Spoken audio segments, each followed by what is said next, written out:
네, 여러분 안녕하십니까? 네.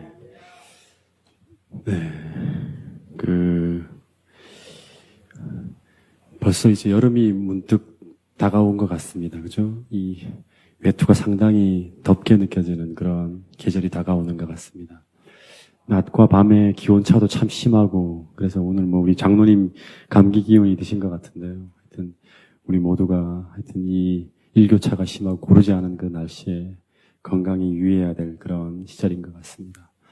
또 요즘에 보니까 무슨 진드기, 살인 진드기인가, 숲에도 참 못 들어갈 그런 위험한 세상이 됐습니다. 그럼 하여튼 이게 우리나라에 창궐하지 않도록, 여러분 우리가 들에 나가거나 꽃을 감상할 때도 이런 것들을 두려워하지 않는 그런 세상이 될 수 있도록 기도를 많이 해주시기 바라겠습니다.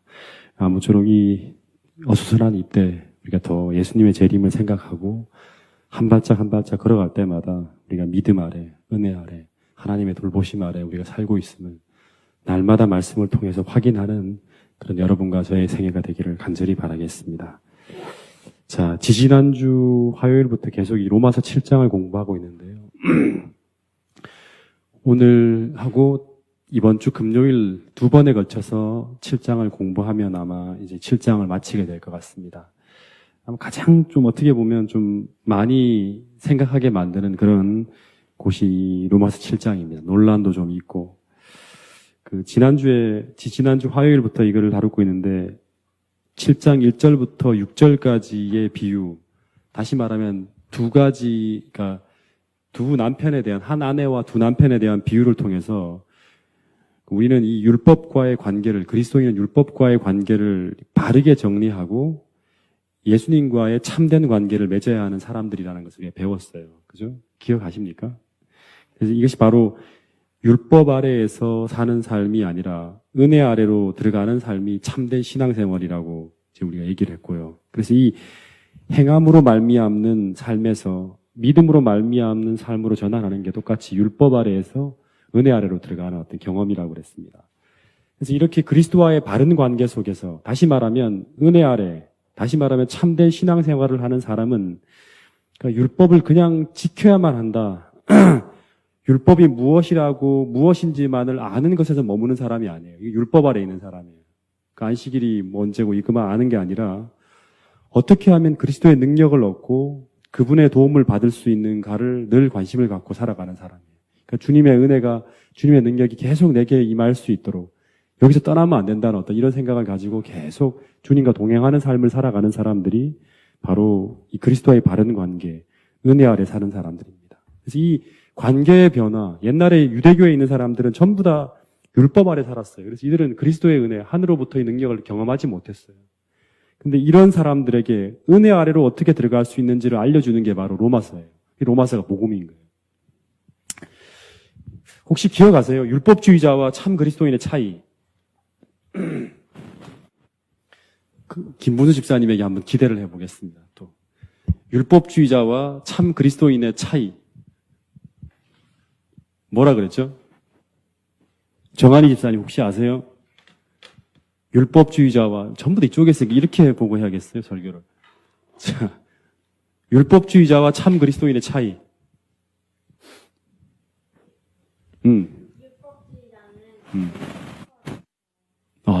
네. 그리고 참 그리스도인은, 네. 이 율법 아래 사는 사람, 다시 말하면 율법주의자는 정말 중요한 부분입니다. 그러니까 동기 자체가 율법의 의문에만 치중하기 때문에 이 사람들은 죄의 형벌을 미워해요. 죄의 형벌. 그러니까 자기한테 손해만 안 가면 절대 죄를 버리려고 하지 않아요. 그 죄를 버리려고 하는, 모양으로 버리려고 하는 가장 큰 이유가 이 죄의 형벌을 두려워하기 때문에 그래요. 그래서 이 사람들은 죄 자체를 미워하지 않기 때문에 죄의 모양은 버리는 것 같지만 경건의 능력은 없어요, 이 사람들에게는. 이게 이제 디모데전서 3장 1절 3절인가요? 나오는 말씀이에요. 근데 참 그리스도인은 이 죄 자체를 미워해요. 그리고 의를 사랑하기 때문에 경건의 모양만 있는 것이 아니라 경건의 능력까지 가지고 있는 사람들이에요. 이 사람들이 진짜 그리스도인이에요. 네. 한번 우리 볼까요? 디모데전서 3장.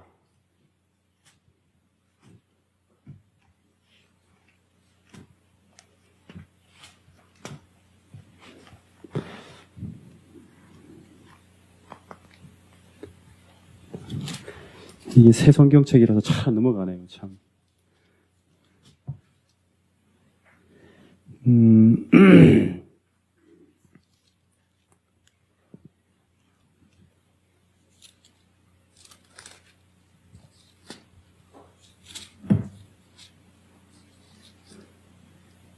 디모데후서 3장입니다. 죄송합니다. 디모데후서 3장 5절.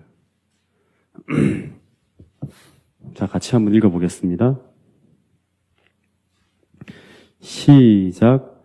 경건의 모양은 있으나 경건의 능력은 부인하는 자니 이 같은 자들에게서 내가 돌아서라. 이 경건의 모양은 있으나, 율법주의자들, 율법 아래 사는 사람들은 경건의 모양은 있으나 경건의 능력을 부인한다는 것. 묵인한다는 것은 그리스도가 없다는 거예요. 그러니까 늘 자기 힘으로만 살아가는 사람이에요.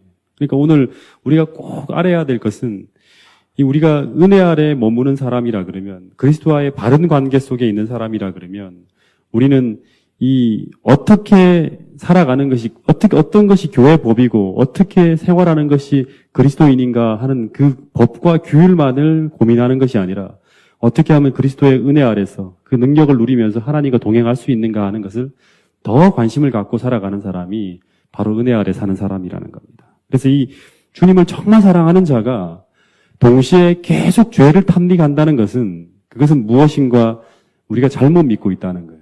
죄는 반드시 버리게 돼 있어요. 버려지게 돼 있어요. 결과적으로. 네. 그래서 소결론이 로마서 다시 7장 4절부터 6절을 보면,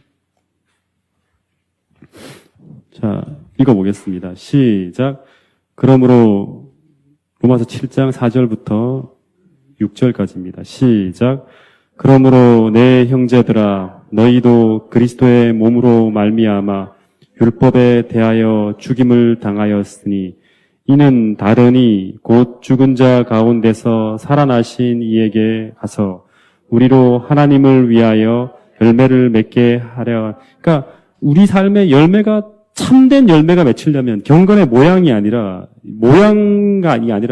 참된 열매를 맺기 위해서는 반드시 다르니, 그러니까 곧 죽은 자 가운데 살아나시니 그리스도에게로 가야지만 된다는 게 이제 이 하나의 중요한 결론입니다. 우리 사랑의 관계, 바른 관계가 맺혀져 있으면 포도나무에서 참 포도나무 열매가 맺히는 것처럼 붙어 있으면 되는 거예요. 가면 되는 거예요. 그 다음에 5절 읽어보겠습니다. 시작. 우리가 육신에 있을 때에는 율법으로 말미암는 죄의 정욕이 우리 지체 중에 역사하여 우리로 사망을 위하여 열매를 맺게 하였더니 이제는 우리가 얽매였던 것에 대하여 죽었으므로 율법에서 벗어났으니 그러므로 우리가 영의 새로운 것으로 섬길 것이요 의문에 죽은 것으로 아니할 것이니라. 여기 보면 영의 새로운 것으로 한다는 이 말, 의문만이 아니라, 의문이라는 것은 이 경건의 모양이에요. 외형만이 아니라 그 영으로란 말은 다시 말하면 마음으로 섬긴다는 거예요. 마음으로. 동기 자체가 바뀌었다는 거예요. 다시 말하면 진정한 기독교는 마음속의 변화, 속사람의 변화를 통해서 진정으로 법을 지키는 그런 품성의 변화를 은혜 아래의 삶을 통해서 경험하게 된다는 것이 이 로마서의 하나의 결론이에요. 네, 로마서의 결론. 여러분, 의문이라는 말은 하라와 하지 말라는 거죠.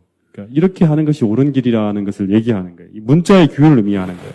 그러니까 지난번에도 말한 것처럼 하나님이 정말 우리들에게 바라시는 것은 법이 무엇인지, 교회에서 정한 규칙이 어떻게 되는지만을 배우는 것이 아니라 이 로마서를 통해 정말 하늘이 바라는 것은 우리가 어떻게 성령을 경험할 수 있는 것인지, 어떻게 은혜를 누리며 어떻게 하늘의 능력을 얻을 수 있는지를 배우면서 진정으로 속사람의 변화를 경험하는 이런 사람들을, 다시 말하면 율법을 참되게 지키는 사람들을 만들어내는 거예요. 이 로마서에서 여러 번 말하는 게 뭐냐 그러면 이로써 이 믿음을 통해서, 이 복음을 통해서 은혜 아래의 삶을 통해서 율법을 굳게 지키는 그런 사람들을 만들어낸다는 거예요. 그게 계시록 12장 17절에서 말하는 여자의 남은 자손이에요. 영원한 복음을 통해서 율법을 진정으로 참되게 지키는 사람들을 만들어낸다는 거예요. 그러니까 우리가 참된 변화를 경험하지 못하면 우리는 위선으로 살 수밖에 없어요. 그러니까 위선이 아니라 진짜 진정으로 하나님을 사랑하고 이웃을 사랑하는 사람들을 만들어내는 것이 진정한 기독교예요. 그러니까 이 변화가 성령을 통해서 은혜 아래의 삶을 통해서 이 교회에 임한다 그러면 이 빛이 환하게 세상 밖으로 펼쳐나가겠죠. 그렇죠? 네.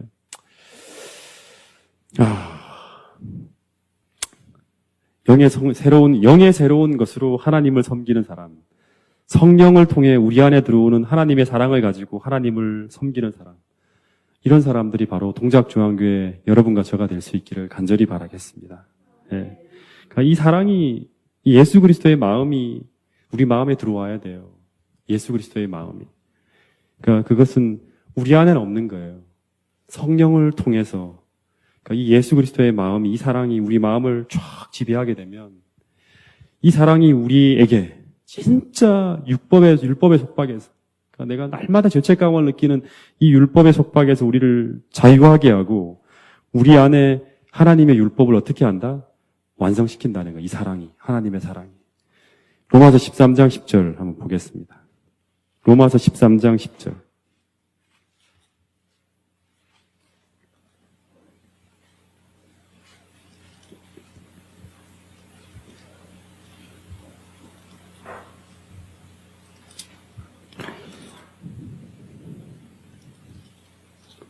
같이 읽겠습니다. 시작.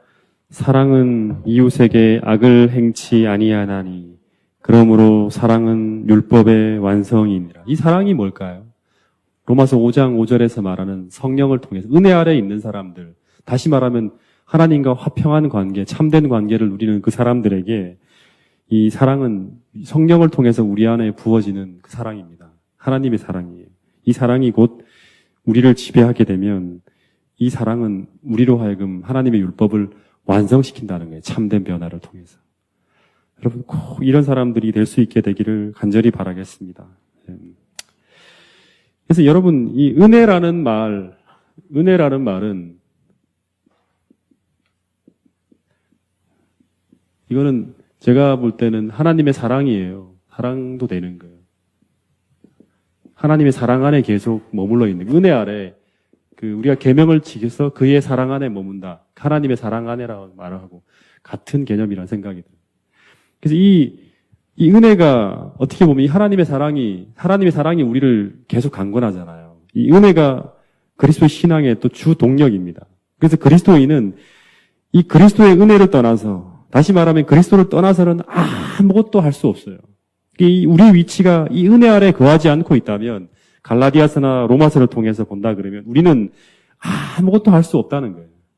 그러니까 예수님이 우리에게 요구하는 전부는 이 은혜 아래, 이걸 다시 말하면 예수 그리스도 안에라는 말도 같은 말이에요. 예수 그리스도 안에. 이 은혜 아래, 예수 그리스도 안에 머물면 되는 거예요. 이 안에 거하라는 게 계속 성경에 나오는, 복음서에서 나오는 말이에요. 여러분은 정말 그리스도의 은혜 아래, 다시 말하면 예수 그리스도 안에 머물고 있습니까? 예, 아멘. 제가 대답할게요. 대답 안 하셔도 돼요. 주님이 내 위치가 어떤 존재인지, 이 율법을 바라보면서 내 안에 선한 것이 아무것도 없다는 생각을 하면서 내가 오직 십자가만을 의지하고 주님을 필요로 하는 그런 죄인입니다. 라고 고백하면서 주님의 필요를 간절하게 느끼고 있는 모든 사람들은 그리스도의 넉넉한 은혜 아래, 그리스도 안에 머무는 사람들. 이 사람들이 계속 하나님은 위로를 주시고, 하나님이 많이 주실 수 있는 기쁨을 주시고, 하나님만이 주실 수 있는 성령의 능력을 계속 주신다는 거예요. 그래서 여러분들로 하여금 내가 이제는 너희와 함께 동행하는, 내가 이제는 너희 삶을 이끌어가서 율법을 지키게 하고 우리 안에 없는 사랑을 부어줘서 사랑할 수 있는 사람을 되게 한다. 이것이 바로 복음이 우리에게 말하는 그런 이 기쁜 소식인 거예요. 그럼 이제 우리가 조금 지난번에 이제 복잡한 내용들을 이제 계속 하기 때문에 한 번 더 조금만 더 이야기하면, 그러면 우리는 이 로마서를 공부하면서 두 가지의 조건에 있는 궁지에 있기 때문에 이 두 가지 상황에서 우리는 구원을 받아야 돼요. 그 첫 번째는 우리는 어디 아래 있다?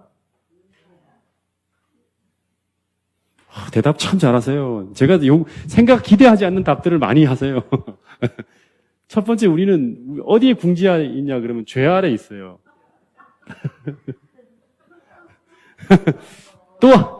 또 하나는 율법 아래에 있습니다. 율법 아래. 예.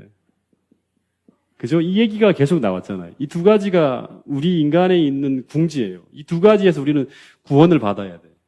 그럼 이제 궁금한 게 있는데, 그러면 이 율법 아래에서 주님은 우리 죄 아래에서 구원하셨다고 하는데, 이 궁지 속에서. 그러면 이 죄와 율법은 같은 겁니까? 죄와 율법은 같은 걸까? 네? 우린 죄 아래에서 구원받아야 되고 율법 아래에서 구원받아야 된다는 거예요. 그럼 죄와 율법은 같은 것인가? 율법이 죄냐? 이렇게 물을 수 있죠. 이 꼴이 될 수 있냐 물을 수 있죠. 그러니까 죄는 분명히 나쁜 것인데 율법도 나쁜 것인가요? 네. 그 얘기 이제 사도 바울이 구분 짓는 거예요. 그런 의문에 대한 대답으로 7장 7절에 이런 얘기가 나옵니다. 자, 한번 읽어볼까요? 로마서 7장 7절.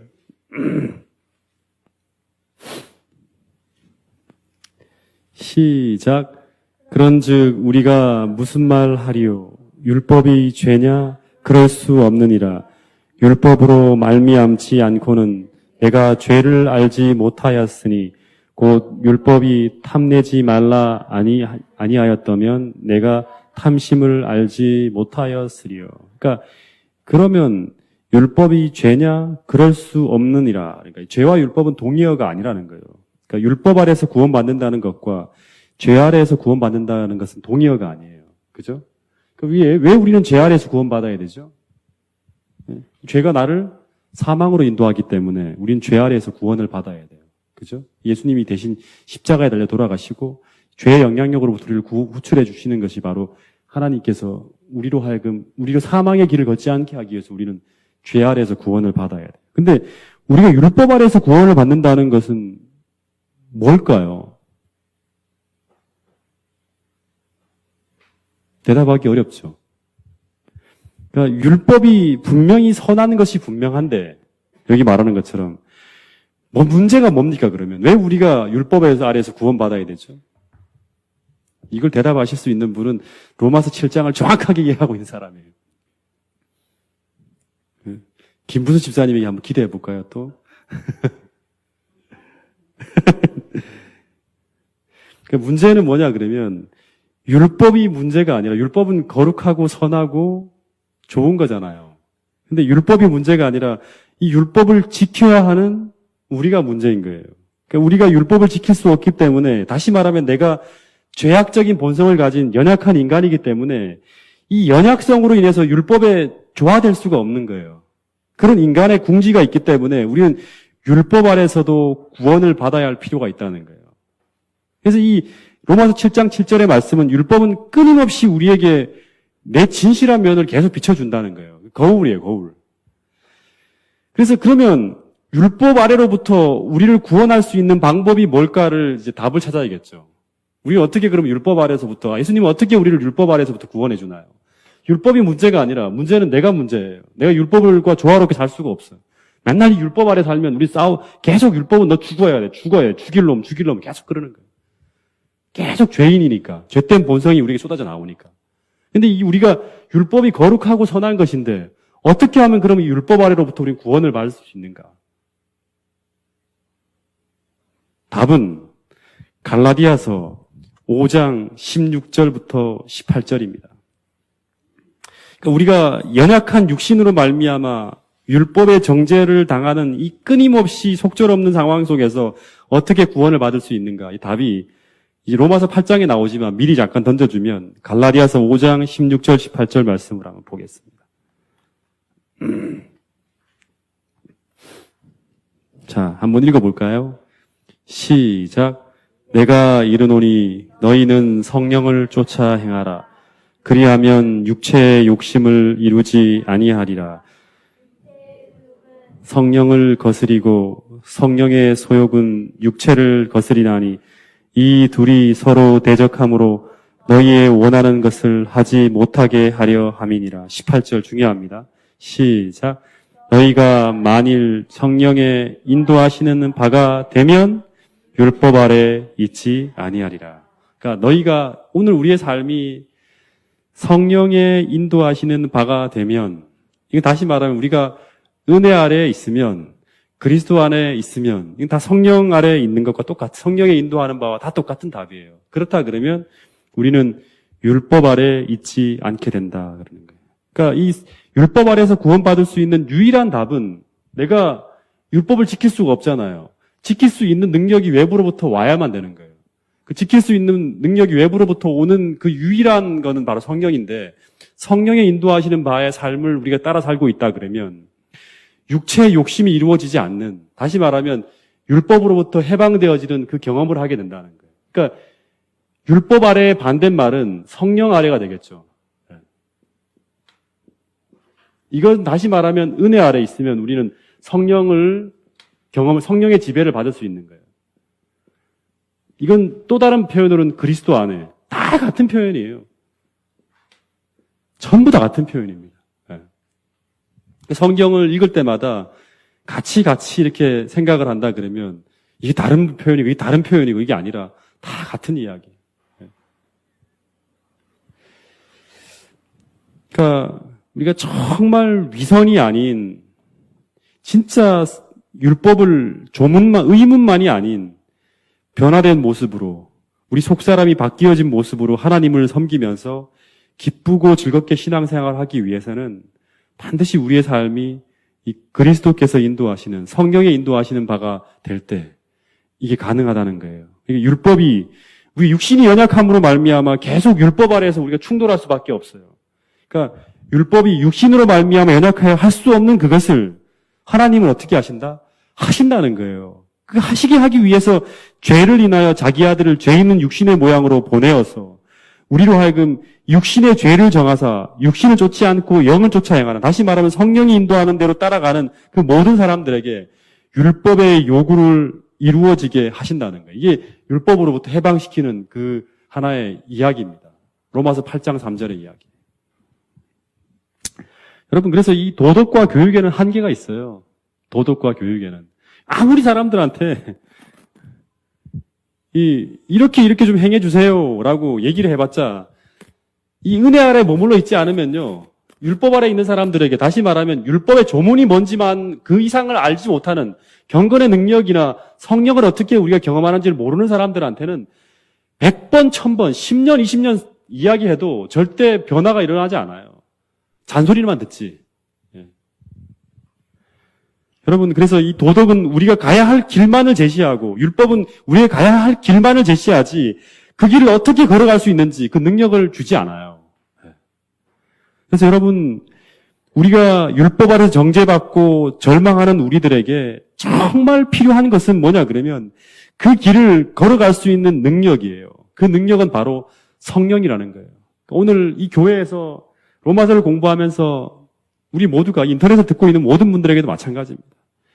교회에서 정말 필요로 되는 것은 뭐냐 그러면 성령을 어떻게 경험하는가. 이걸 방법으로 알고 체험하고 경험하는 사람들이 늘어가는 거예요. 그럼 교회는 성령의 능력으로 교회가 변화되어지는 거예요. 우리 삶이 바뀌어지고 교회가 부흥하는 것이에요.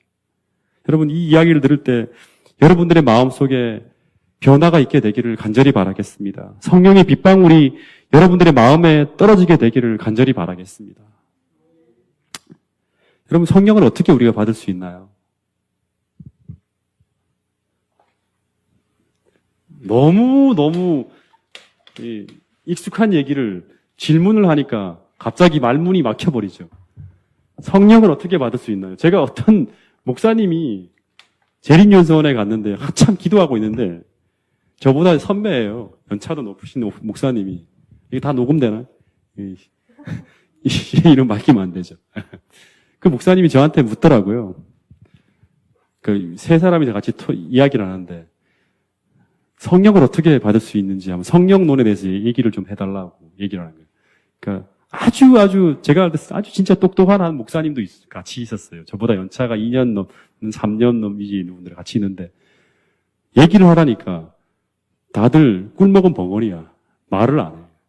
뭐 알고 있는데 너무 기본적이라서 어쩐지 모르지만 지나가면 계속 그 목사님이 자기 마음에 간절한 마음으로 어떻게 성령을 받을 수 있는지를 한번 얘기해 달라고 그러는데 말을 안 하는 거예요, 다들. 여러분, 성령을 어떻게 받을 수 있죠? 제가 조심스럽게 얘기를 했었어요. 성경에 나와 있는 그대로. 지금 우리가 답이 성령이라고 얘기했잖아요. 그죠? 성령에 인도하는 바가 되면 율법의 요구가 이루어진다 했어요. 그러니까 이게 하나 이론이 아니라, 논리가 아니라 디테일하게 어떻게 성령을 우리가 경험할 수 있는지를 알아야 돼요. 어떻게 성령을 받을 수 있죠? 성령의 아래에 있으면, 성령의 지배하에 있으면 우리는 더 이상 율법의 정죄나 이런 어떤 그런 이 경건의 모양밖에 없는, 그러니까 이 빈껍질만의 신앙이 아니라 참된 신앙생활을 할 수 있다 그랬어요. 어떻게 받을 수 있죠? 제가 갈라디아서를 작년에 계속 연구하면서 뭐 질문만 던지면 다 답이 성령이라 그랬잖아요. 용감한 우리 이정희 집사님 한번 대답해 보세요.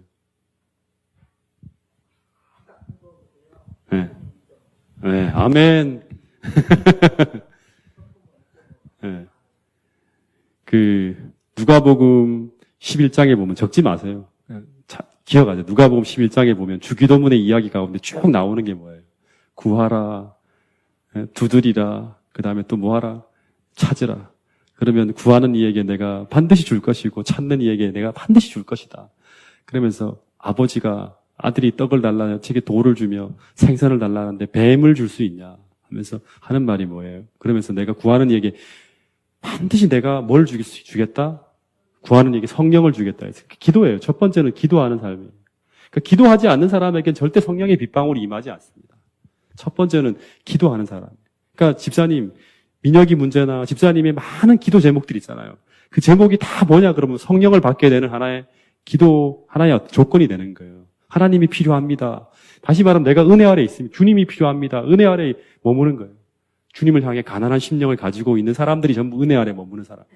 로마서 1장부터 3장까지 우리의 처지가 성령을 구하고 주님이 필요한 존재임을 계속 가르쳐 주는 거예요. 기도하라는 거예요. 기도하는 거. 두 번째는 뭘까요? 이 첫 번째고. 물론 믿는 자에게 받을 성령, 믿음이 있어야 되는 이런 얘기도 계속 있지만 구체적으로 두 번째, 제일 중요한 거. 성령을 받으려면 반드시 이게 필요합니다. 예? 가난한 심령도 맞아요. 가난한 심령도 맞아요. 기도하라 같이 묶어지면 돼요. 중요한 거. 이게 없으면 절대 성령은 우리에게 임하지 않습니다. 예? 그것도 다 맞는 말인데, 사도행전에 제일 많이 나오는 거예요. 베드로가 설교를 하잖아요. 그 유대인들이 다 마음에 막 찔려. 그래갖고, 집사님, 역시 김부순 집사님, 네. 회개. 마음에 찔려 가로되, 베드로야, 우리가 어찌할꼬 했더니, 회개하고 예수 그리스도를 개인의 구주로 영접하라는 거예요. 그리하면 너희에게 성령을 선물로 보내주겠다는 거예요. 그러니까 회개하지 않는 사람에게는 내가 죄가 분명히 보이는데 그 죄를 회개하지 않으면 절대 하나님의 은혜의 성령이 역사하지가 않아요. 네. 그래서 제일 중요한 게 참된 회개는 성령을 불러오는 아주 중요한 어떤 기초, 첫 번째 단계, 스텝이에요. 그래서 우리가 이 죄가 무엇인지 참되게 깨닫지 못하면 우리는 계속 이 의문에만 묶여 있을 수밖에 없어요. 그래서 이 세상의 법에서는 죄는 행동으로 시작되지만 하나님의 율법에서는 죄는 어디까지 들어가는 거예요? 우리가 품고 있는 욕망, 다시 말하면 동기가 무엇인지까지를 파고 들어가는 거예요. 그래서 유대인들이 회개할 줄을 모르는 거예요. 나는 의롭다고 항상 그러는 거예요. 죄가 뭔지를 모르니까. 우리는 결코 살인을 하고 있지 않지만 우리는 남을 미워하는 마음을 품고 있다면 그 사람은 살인하는 것과 같다. 하는 게 예수님의 이 동기를 추적하는 거예요. 그러니까 오늘 우리가 이번 하여튼 매 안식일마다 교회에 나와서 제 설교를 듣고 있지만 만약 여러분의 동기, 다시 말하면 생각이 온통 세상적인 생각에 빠져 있다면 다른 사람들에게는 그 사람이 참 신실한 좋은 교인으로 보일지 모르지만 하나님의 율법에 의하면 그 사람은 안식일을 범하고 있는 거예요. 그죠? 그래서 여러분, 성경에서 말하는 죄는 행동 이상임을 꼭 우리가 알아야 돼요. 그러니까 이렇게 인식하기 시작할 때 우리 스스로는 도저히 율법을 지키는 것이 불가능하다는 걸 인식하면서 사도 바울과 똑같은 고백을 하게 됩니다. 로마서 7장 8절부터 10절 읽어볼까요? 자, 시작. 그러나 죄가 기회를 타서 계명으로 말미암아 내 속에서 각양 탐심을 이루었나니 이는 법이 없으면 죄가 죽은 것임이니라. 전에 법을 깨닫지 못할 때에는 내가 살았더니 계명의 이름에 죄는 살아나고 나는 죽었도다. 이 말이 무슨 말인지 참 어렵죠. 여러분, 지난번에 말씀드린 것처럼 여기 보면 내가 전에 법을 깨닫지 못할 때는 내가 살았더니 하는 말이 나와요. 여러분, 이 로마서를 기록한 사람이 누구죠? 사도 바울. 사도 바울이 율법을 알지 못할 때가 있었습니까? 전에? 사도 바울은 바리새인이어서 어릴 때부터 모세오경을 다 외우면서 평생 율법을 연구하며 살아가는 율법학자가 바로 이 사도 바울이에요. 근데 이 사도 바울이 내가 이전에 율법을 알지 못할 때는 하는 이 말은 율법의 지식이 없었을 때를 말하는 것이 아니에요. 그죠? 율법의 지식이 없어요. 근데 여기 이 바울이 말하고 있는 것은 이전에 유대교가 가르쳤던 율법의 기능, 다시 말하면 율법의 참 본질을 이해하지 못했던 때를 의미하고 있는 거예요. 여러분, 빌립보서 한번 보세요. 3장.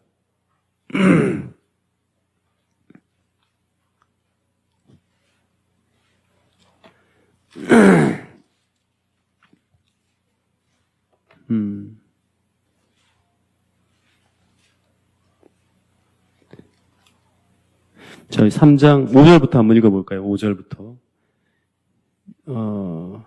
3절부터 한번 읽어보겠습니다. 3절부터 6절까지. 시작. 하나님의 성령으로 봉사하며 예수 그리스도로 자랑하고 육체를 신뢰하지 아니하는 우리가 곧 할례당이라. 그러나 나도 육체를 신뢰할 만하니 만일 누구든지 다른 이가 육체를 신뢰할 것이 있는 줄로 생각하면 나는 더욱 그러하니 내가 8일 만에 할례를 받고 이스라엘의 족속이요 베냐민 지파요 히브리인 중에 히브리인이요 율법으로는 바리새인이요 열심으로는 교회를 핍박하고 율법의 의의 의로는 흠이 없는 자로다. 율법을 퍼펙트하게 나는 지키는 사람이라. 바리새인이었고. 그렇지만 내가 그리스도인을 핍박하는, 교회를 핍박하는 사람이었다. 얘기를 하는 거예요. 그러니까 다시 말하면 이 이야기는 이 사도 바울은 율법에 자기 육체를 완전 철저하게 신뢰하면서 율법의 모든 규정을 다 지키며 살아간 사람이었어요. 그렇기 때문에 그가 율법을 지키고 있었을 때는, 지키고 있다고 스스로 생각할 때는 자기가 살아있다고 생각했다는 거예요. 이 로마서 7장에 의하면. 내가 살았더니, 율법을 깨닫지 못할 때는 내가 살았다는 거예요. 근데 그가 말하기를, 그가 참으로 이 계명을 이해하면서 이 계명에 다시 섰을 때, 그는 이 계명이 규율들에 대한 완전한 순종을 요구할 뿐 아니라, 그냥 안식일을 단순히 지키는 것이 아니라, 완전한 동기의 순종, 내 마음속에 하나님을 향한 그 동기의 순종, 그 마음의 순종, 다시 말하면 나의 동기까지 헤아리시는 이 하나님의 마음, 이 눈길을 그가 인식했을 때, 마음의 순종까지 요구하는 그 율법의 거룩한 요구들을 그가 알고 있었을 때, 이 바울은 죄가 살아나고 자기는 죽었다고 하는 거예요.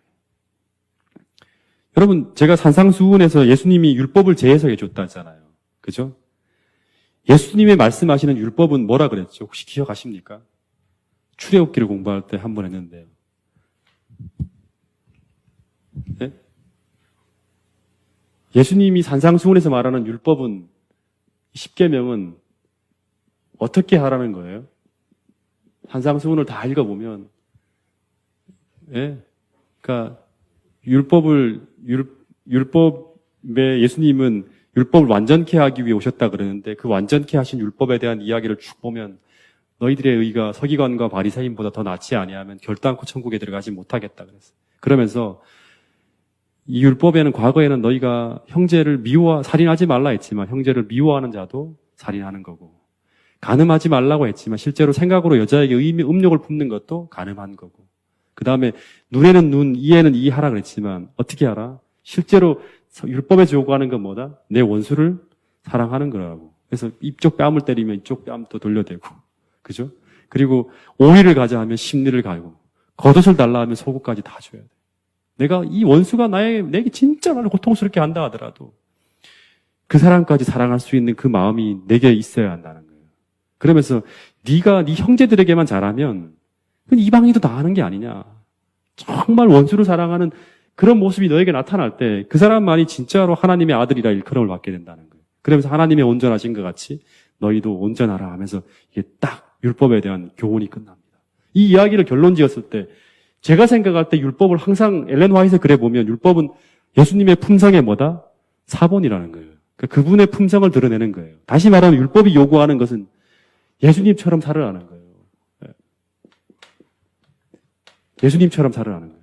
그러니까 예수님처럼 살지 못하는 모든 것, 예수님처럼 생각하지 못하는 그 마음의 동기까지 다 들여다봐서 율법이 다 비추는 거예요.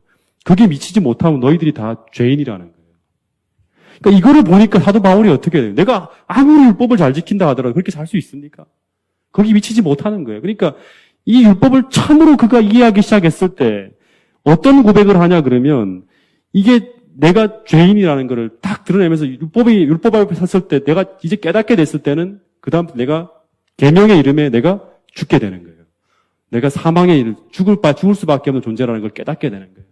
그러니까 오늘 우리가 율법 앞에 제대로 서는 사람은, 제대로 율법을 이해하는 사람은 내가 그 앞에서 죽음을 고백할 수밖에 없는 존재들이에요. 그리스도의 은혜가 없으면 죽을 수밖에 없는 존재라는 걸 고백하는 사람들이 참되게 율법을 이해하는 사람이에요. 이 로마서 7장에 나온 것처럼. 여러분, 그래서 성경에서 말하는 죄는 행동 이상임을 우리가 꼭 알아야 돼요. 이렇게 인식하기 시작할 때 우리는 스스로의 힘으로는 도저히 율법을 지키는 것이 불가능하다는 것을 인식하게 돼요. 그럼 다른 사람을 절대 부족한 사람들을 이렇게 볼 수가 없죠. 내가 다 죄인인데 하나님만이 그 사람을 판단하실 수 있는 분이라는 걸 우리가 알게 돼요. 그래서 이 로마서 7장 8절부터 10절을 보면 이 율법을 예수님이 가르쳐주는 산상소훈을 통해서 본 사람은 이런 고백을 하는 거예요. 그러나 죄가 기회를 타서 계명으로 말미암아 내 속에서 각양탐심을 이루었나니 이는 법이 없으면 죄가 죽은 것이니라. 전에 법을 깨닫지 못할 때에는 내가 살았더니 계명의 이름에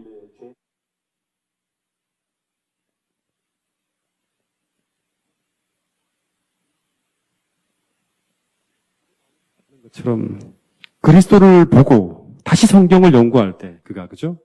성령의 감동으로 열려진 영안을 가지고 이 계명과 율법에 대한 참된 의미를 깨달았을 때 이 생명에 이르게 할 그 계명이 그가 그렇게 배웠는데 도리어 사망에 이르게 하는 것이 되었다는 얘기는 바로 이런 이해예요. 이런 이해. 그러면서 11절에 보면 죄가 기회를 타서 계명으로 말미암아 나를 속이고 그것으로 나를 죽였는지라. 이 말이 무슨 말인가 하면 율법이 바울을 죽이는 것이 아니라 이 죄로 말미암아 율법이 바울이 죽을 운명에 처했음을 보여주는. 여러분, 문제는 율법이 문제고 계명이 약한 것이 아니라 문제는 내가 문제인 거예요. 내가 문제. 여러분, 이제 우리 12절 13절 다시 한번 읽어보고 오늘 좀 우리가 빨리 좀 끝내달라는 저희 방문할 때가 좀 있어서 빨리 좀 다시 한번 읽어보고 이 부분을 좀 정리하도록 하겠습니다. 자, 12절 13절 시작. 이로 보건대 거룩하며 계명도 거룩하며 의로우며 선하도다. 그런즉 선한 것이 내게 사망이 되었느뇨. 그럴 수 없느니라. 오직 죄가 죄로 드러나기 위하여 선한 그것으로 말미암아 나를 죽게 만들었으니 이는 계명으로 말미암아 죄로 심히 죄되게 하려 함이니라. 이제 이 얘기가 이제 율법에 대한 거를 이제 정의하는데요. 율법은 특별히 이제 세 가지 특징이 있어요. 첫 번째는 뭐냐 그러면 율법은 죄가 무엇인지를 규정한다는 거예요. 그러니까 율법이 탐내지 말라 하지 아니하였으면 내가 죄를 알지 못하였다는 것처럼 율법의 기능은 우리가 정확하게 알아요. 죄가 무엇인지를 규정하는 게 첫 번째 기능이고, 두 번째는 우리가 심히 부패하다는 걸 드러내는 거예요. 그러니까 이 율법을 통해서 우리를 비추지 않으면, 다시 말하면 이 성령을 통해서 율법에서 가르쳐주는 그 정신을 통해서 우리를 비추지 않으면 내가 얼마나 부패한 사람인지 몰라요. 우리가 얼마나 악한 죄인인가를 알아야지만 그리스도를 필요로 하는 거예요. 그래서 이 8절에 보면 죄가 기회를 타서 계명으로 말미암아 내 속에서 각양 탐심을 이루었나니, 다시 말하면 율법이 그걸 알려준다는 거예요. 네가 탐심이 있다는 걸 알려준다는 거예요. 이 법이 없으면 죄가 죽은 것이라, 내가 죄인이라는 것을 모르게 한다는 거예요.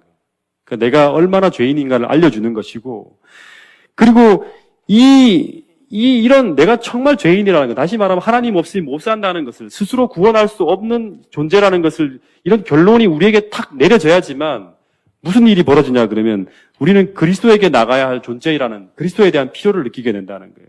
이 율법의 기능 중에 가장 중요한 기능이 있다면 그것은 뭐냐 그러면 갈라디아 3장 24절에 보면 율법이 뭐다? 몽학 선생이 되어서 그리스도께로 우리를 인도한다는 거예요. 율법이 해야 되는 가장 큰 중요한 기능은 예수님께로 나가게 이끌어가는 거예요. 여기서 끝나는 거예요, 율법은. 그래서 우리가 율법만 가르쳐서는 안 되고 반드시 어떻게 우리가 성령을 통해서 이 율법의 요구를 이룰 수 있게 하는지를 우리가 가르치고 그걸 경험하게 해야 된다는 거예요. 마지막으로 이 말씀만 하나 드리고 좀 마칠게요. 오늘 아침에 한 집사님으로부터 전화 한 통을 받았는데, 그 집사님이 하는 이야기가 자기 친구가 알코올 중독에 빠져 있는 친구가 있는데, 이 친구가 술을 끊으려고 아무리 노력해도 안 되고, 그래서 이 친구가 이제 뭐 어떤 금주 프로그램에 참여해서 그 술을 끊으려고 하다가 어떻게 좋은 결과를 얻어갖고 끊는 것처럼 보였는데, 다시 이제 실패해서 이제 알코올 중독이 다시 재발이 돼갖고 완전히 막 곤드레 만드레 하면서, 우리 지난번에 이 신랑이 부르는 것처럼 매일 곤드레 만드레 하면서 그렇게 막 다닌다는 거예요. 그래서 어떻게 하면 좋을지 몰라서 제게 묻더라고요. 목사님 어떻게 좋은 이렇게 시설에 보내거나 이렇게 하면 되지 않겠냐고 물었길래 제가 뭐라고 답변했을 것 같아요?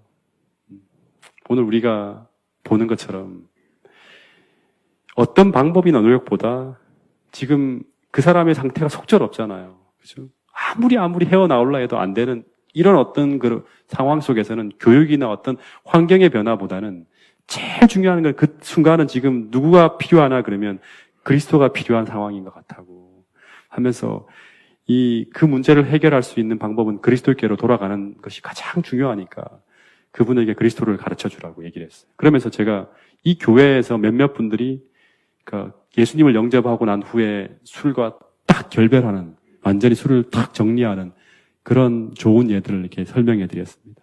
여러분, 세상에서 술과 마약으로 말미암는 문제를 해결하기 위해 사람들은 음주를 금지하는 법을 통과시키고 마약을 단속하는 더 강력한 어떤 법을 만들어서 해결하려고 하지만 이 법률이 그 문제를 해결하지 못해요.